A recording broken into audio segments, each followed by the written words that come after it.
Bienvenue dans le podcast Lawher, le podcast qui vous permet de démystifier le droit et de le rendre accessible dans votre aventure entrepreneuriale en tant qu'entrepreneuse. Parce que dans Lawher, on pense que le droit et l'avocat doivent être les alliés de la réussite entrepreneuriale des femmes.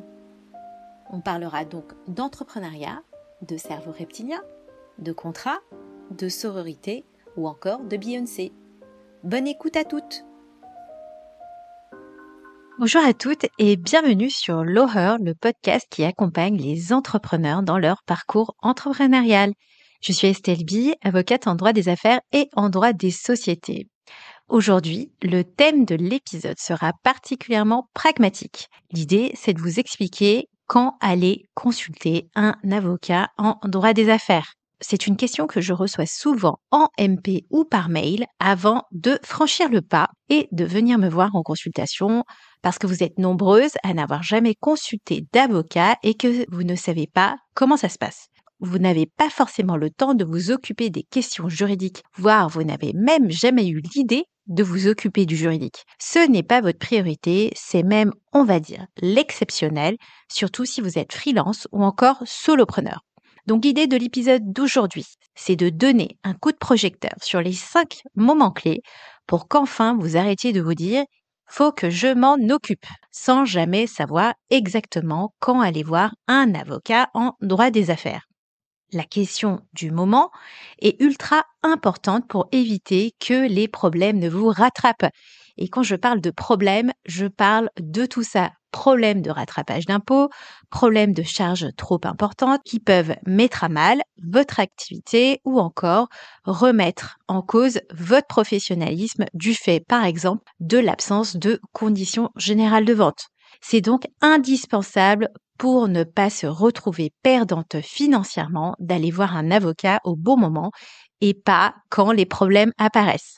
Donc tout de suite, je vous propose de passer en revue ces moments décisifs pour vous faire accompagner par un avocat. C'est parti. Donc, premier moment, aller voir un avocat quand on lance son activité. Alors ça a l'air ultra évident comme ça, mais dans la réalité, vous êtes peu à le faire.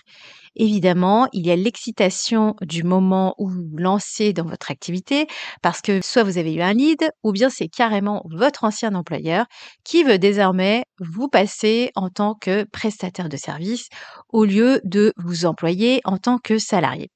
Donc vous êtes complètement fébrile, vous avez besoin d'un numéro SIRET. Avant de vous précipiter sur le premier statut qui vous viendrait à l'esprit, pensez évidemment à choisir le bon statut.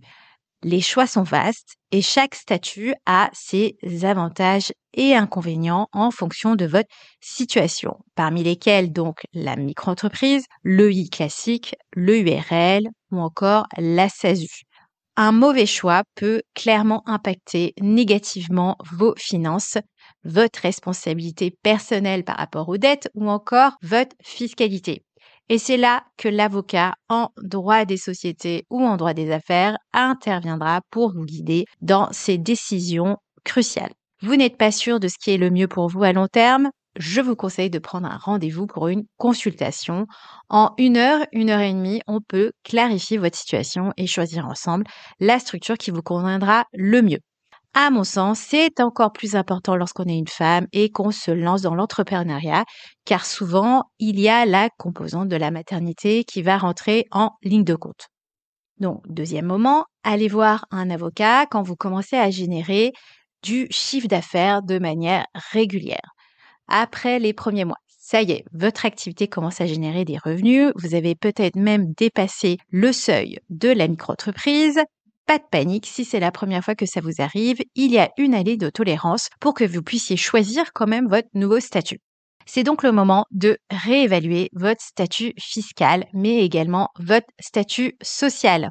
Une structure qui était simple au départ, c'est-à-dire la micro-entreprise, peut rapidement devenir un frein quand votre chiffre d'affaires augmente. Un point avec un avocat vous permettra de voir s'il est temps de passer sur une société pour que ce soit plus adapté à vos besoins avec un régime fiscal plus avantageux.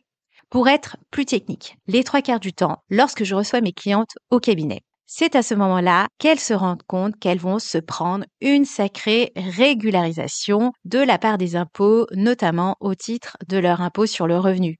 La dernière en date, dans les 15 000 euros, et c'était franchement pas le moment avec l'arrivée d'un bébé et un projet d'achat immobilier dans le pipe.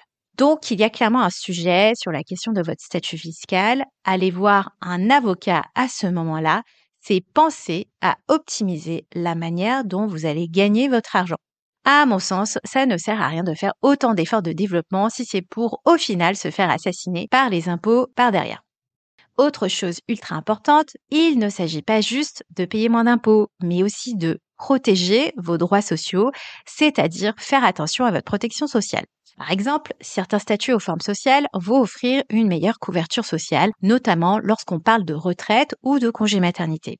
Ce sont des aspects qu'on oublie souvent quand on démarre, mais qui vont prendre toute leur importance à ce stade. On ne le dira jamais assez, mais vos projets perso ont clairement une influence sur votre activité entrepreneuriale et inversement. Il est donc nécessaire, à mon sens, en cas de nouveaux projets perso, d'aller consulter son avocat pour voir si vous êtes dans les meilleures conditions pour votre activité. Typiquement en cas de mariage, projet d'achat immobilier ou encore projet bébé. Troisième moment, allez voir un avocat quand il y a un projet d'association dans l'air. Peut-être que vous pensez à vous associer, voire même c'est peut-être un autre freelance ou votre client qui vous a proposé de vous associer au projet d'entreprise. Juste une petite aparté à ce sujet. Même si vous avez l'impression que ça ne peut pas vous concerner sur cette question d'association, dernièrement, j'ai eu de plus en plus de clientes à qui c'est vraiment arrivé. Elles n'étaient pas vraiment parties pour s'associer, mais au fur et à mesure que la collaboration avançait, il y a eu une vraie volonté de créer quelque chose ensemble. Et souvent, la première réaction que vous avez, c'est de vous dire que ce n'est pas pour vous. Parce qu'en réalité, vous ne savez surtout pas comment marche une association. Et justement, nous, on est là pour ça, les avocats, vous aider à comprendre ce qu'il en est quand on s'associe. Parce que c'est un moment crucial où il faudra poser des bases solides car vous étiez seul jusqu'à présent. Or, lorsque vous devenez associé à quelqu'un, vous disposez de droits et d'obligations dont vous ne connaissez pas les tenants et les aboutissants. Ne serait-ce que pour comprendre en quoi consiste cette proposition d'association ou encore les enjeux, il est important, à mon sens, d'aller voir un avocat pour voir si ces conditions sont OK pour vous ou non. Dans le cas inverse, on est là aussi pour vous aider à négocier les conditions d'association.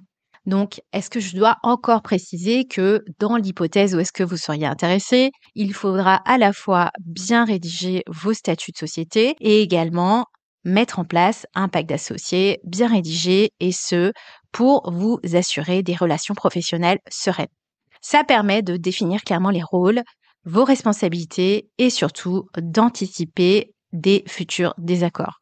Trop souvent, moi, ce que je vois, c'est qu'il y a énormément d'entrepreneurs qui vont se lancer dans des associations sans cadre juridique et les conflits finissent par exploser. Donc, avant de s'associer, il est indispensable de faire appel à un avocat pour poser un cadre juridique clair. Vous éviterez ainsi des litiges qui pourraient menacer votre collaboration. Quatrième moment, allez voir un avocat quand votre activité évolue. Votre activité se développe, vous lancez de nouveaux produits ou de nouveaux services, vous élargissez votre clientèle. Chaque changement dans votre business est une occasion unique pour faire un point juridique. Pourquoi ? Parce que chaque évolution peut notamment nécessiter une mise à jour de votre documentation contractuelle et plus particulièrement vos conditions générales de vente. Comme les conditions générales de vente vont décrire précisément votre processus de passation de commande que vous imposez en fait à vos clients, il est important d'aller voir un avocat lorsque vous décidez typiquement de changer de modèle économique, comme par exemple si vous souhaitez développer un produit digital, le mettre en pré-vente, etc., etc. Je le précise parce que vous êtes nombreuses à vouloir tendre vers ce modèle de vente de produits digital. Et donc, ce qui fonctionnait au début, c'est-à-dire avec un contrat qui ne parlait justement que de vos missions en tant que freelancing ne sera peut-être plus optimal pour cette nouvelle phase de croissance. Et régulièrement, à mon sens, il est bon de faire un check-up juridique pour s'assurer que votre manière de vendre, votre documentation contractuelle continue de refléter la réalité et de correspondre à vos objectifs. Il est donc important, si vous développez de nouveaux produits et services, d'inclure une consultation auprès d'un avocat dans votre stratégie de développement. 5e moment, allez voir un avocat quand vous vous demandez s'il ne faudrait pas envisager la création d'une holding. Alors, je voulais y revenir rapidement parce qu'on voit partout des entrepreneurs vanter la création d'une holding pour X ou X raisons, voire même certains de leurs copains qui pourraient leur suggérer typiquement « Mais pourquoi est-ce que tu ne créerais pas une holding ?» Avant de vous lancer les yeux fermés dans une holding. Peut-être qu'il conviendrait de vous demander si cela peut être pertinent avec un avocat. Parce qu'on ne le dit pas suffisamment, mais souvent, plus vous créez de structures, plus ça vous coûte cher. Et je ne vous fais pas de dessin, avoir une société d'exploitation plus une holding, ça veut dire 2 fois plus de frais comptables. Or, moi, ce que je vois dans mes consultations, c'est qu'il y a trop souvent des entrepreneurs qui ont donc 2 structures sans savoir pourquoi ils le font. Et je rappelle quand même que si vous avez une structure qui ne vous sert pas à grand-chose, vous perdez de l'argent à payer un comptable pour les frais de tenue de comptabilité, etc., etc., etc.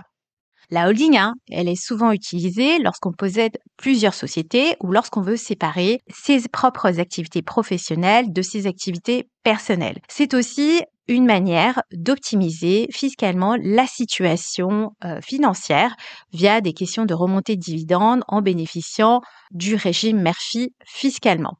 Bref, donc, avant de vous lancer dans ce projet, il est extrêmement important de consulter un avocat pour déterminer si la création d'une holding est un bon choix pour vous. Parce que ça va dépendre fortement de la taille de votre activité et de vos objectifs à long terme, notamment en termes d'investissement. Si vous êtes à un moment où votre business se diversifie ou si vous souhaitez investir, n'attendez pas pour faire un point sur cette option. Et donc voilà, vous connaissez désormais les 5 moments clés où, à mon sens, il est indispensable de faire un point avec un avocat en droit des sociétés. Que vous soyez en pleine réflexion sur le choix de votre statut, sur le point de vous associer ou en train de faire évoluer votre business en créant une nouvelle offre de service ou de produit, une consultation avec un avocat vous permettra de sécuriser vos choix et d'optimiser votre parcours business. Je vous invite à visiter mon lien pour réserver une consultation personnalisée et discuter justement de vos besoins spécifiques et de vos futurs projets. Mieux vaut prévenir que guérir, vous le savez toutes, et c'est surtout vrai en matière juridique. Merci de votre écoute et à très bientôt pour un nouvel épisode de Loher. Prenez soin de vous.